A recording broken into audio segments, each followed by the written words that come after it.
didn't any of you guys warn me that the silly little Wizard of Oz fanfic musical was actually gonna be sad? Cause I genuinely thought this was gonna be one of the they all ride off into the sunset happily ever after kind of story. And then you're telling me that Glinda and elphaba never get to see each other again?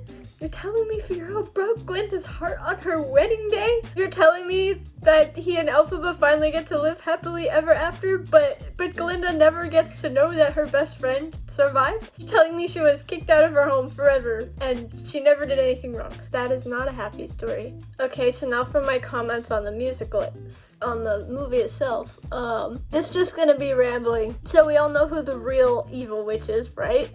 Nessa. I kind of really hate her because she's kind of evil because not letting Buck leave and all that. Like, he's an idiot, but her forcing him to stay there and serve her because he didn't love her, that was just really cruel. And she kind of, like, I feel like she deserved what she got, you know? She deserves sympathy to a point. Like, at first maybe when she was innocent and both her parents were like treating her and elphaba like both poorly, but eventually she didn't have to grow up and be evil. But now that she's evil, I don't feel bad for her. And then the part with Fiyero was a bit annoying because it's okay that he loves elphaba and not Glinda, really, but he could have just broken up with her. He shouldn't have just left her without first breaking up with her. And for her best friend too, that was rude. I mean, I do think they're sweet together. I think both of the couples are sweet together. It's just too bad. I don't know. Also, I watched the movie a couple weeks ago, so I don't remember who Glinda threatened to put in a cage, but it was awesome. The scene was awesome, whoever it was. Just like that song in the original Wizard of Oz, like, if I only had a brain. Well, I don't think Glinda quite has a brain yet, but she did finally get a single brain cell, and that is progress. Good for her. And she grew some vertebrae too.